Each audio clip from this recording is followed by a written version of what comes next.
Good morning, Mayap Arbak. Here's the plan. Absolutely no idea. What could possibly go wrong?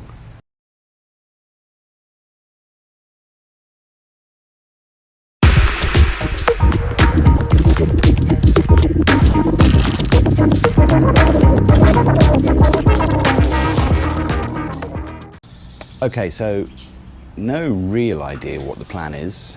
The engineer is not around this morning. He'll be back later on today. So I can't confirm exactly what they are planning to do.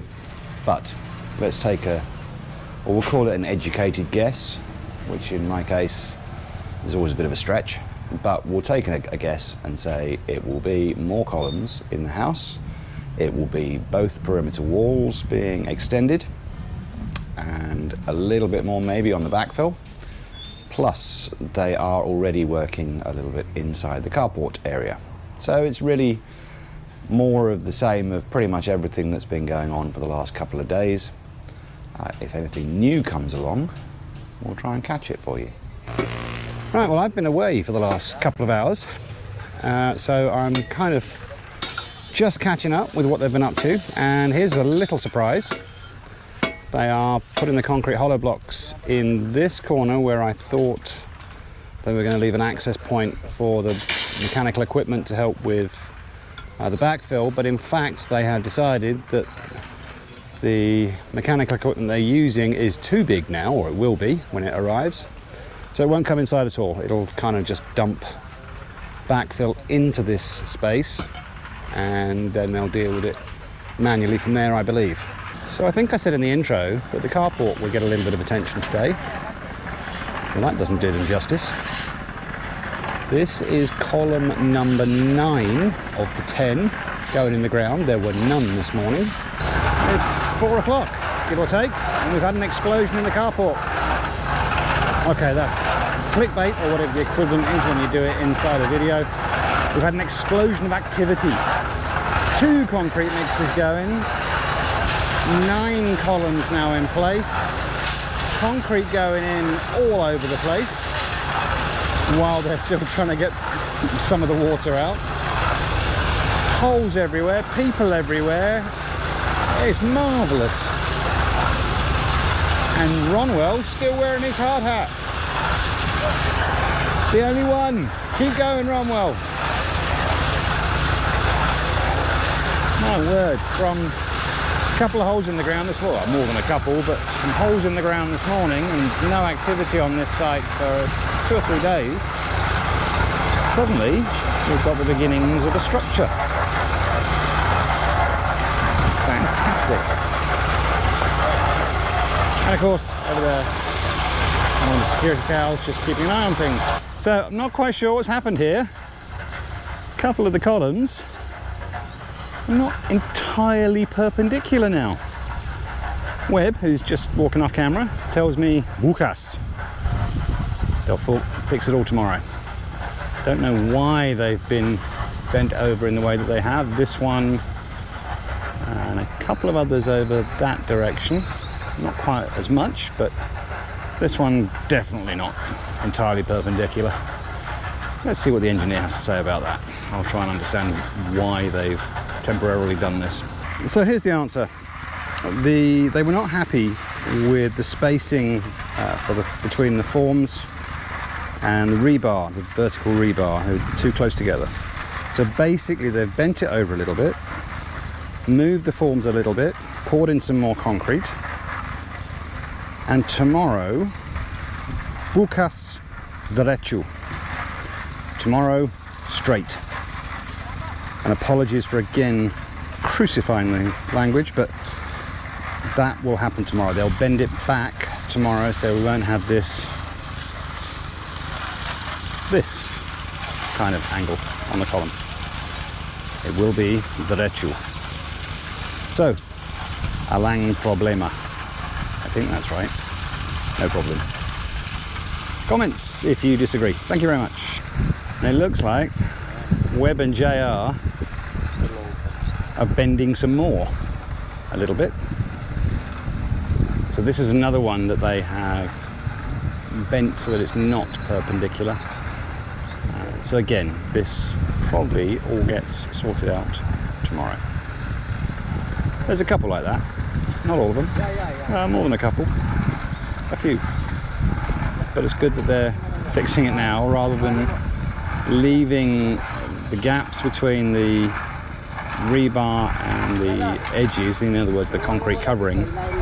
They leave it. It would be much worse if they left it and they weren't happy with that covering. So very happy that they're making these adjustments now. And of course what it also demonstrates is that having done something, even though they've measured it in advance and then they've done it, they are going back and measuring again after the fact, and if they're not 100% happy, they fix it. So all in all, yeah, okay, a little bit of extra work is having to go in now, but it's not a lot.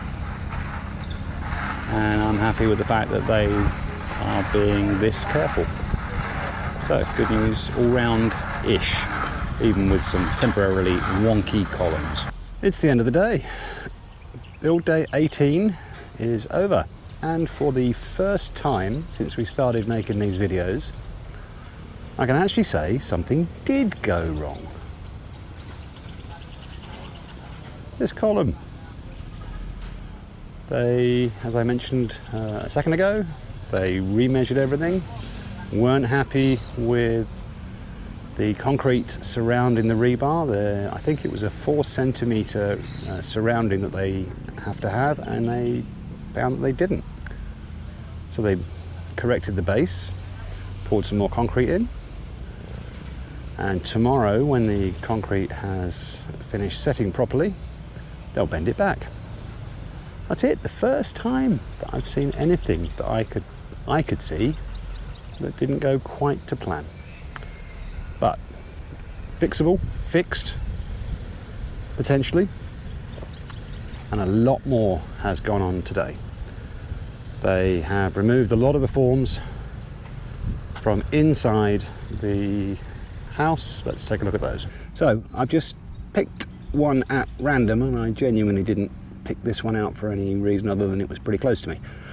As far as I can see, damn near perfect. Tiny little voids right down there at the bottom, but looks in excellent condition. And I'll have a quick look around now and make sure that all the others are the same. Oh, and I'm falling over. This is the worst one I can find. Even there, if you can make it out, the voids that do exist look to be pretty superficial. If you've got any thoughts on superficiality or otherwise, let me know in the comments. This area all got bricked in. This was originally the gap that they were going to leave open to allow the diggerator thingy to come in and do the landfill, but they have decided that the new diggerator, which hasn't arrived yet, is going to be too big and would put too much stress on the beams that are in the house. So basically the diggerator, I believe, will still come. It'll chuck stuff from outside to inside, and then they'll manually level it out. And this is the site of the carport explosion of activity. We have all 10 columns are now in place, and almost all have concrete poured into the base here. So from nothing to concreted in columns, well, not from nothing, from holes in the ground to concrete columns everywhere in a day. They did have a lot of guys working over here. I think there were at least 12 of the team were working on this area. 2 concrete mixers going simultaneously. So yeah, there's a lot of people, but my goodness, what a difference a day makes. Heard that somewhere before. And last, I was expecting to come over here and say, as always, oh, it's hard work over here, not a lot of progress that is visible, but actually 4 new sections today. So terrific progress in this, once again, very difficult area. Great going, fellas. That's it, the day is done. Final question. Not sure how clearly this will come out, but it looks like it's going to be a lovely sky over there. We dodged a bullet today. I thought there was going to be rain, and it didn't come. We've had rain in the last 2 days, but on both days it came quite late in the evening, and it wasn't ridiculous amounts. But here's the question. Am I going to regret not putting a balcony on the back end, the west side of the master suite? I'm going to miss any sunsets that might happen. We knew that. We were hoping that that would be compensated by waking up in the morning and getting the sunrise coming up somewhere around Mount Arayat. That's what we will have. We will not have those sunset views from a balcony, but we can sit outside on the back patio-y thingy. Right, that's it. Day 18 in the bag. See you tomorrow. Mikit bukas.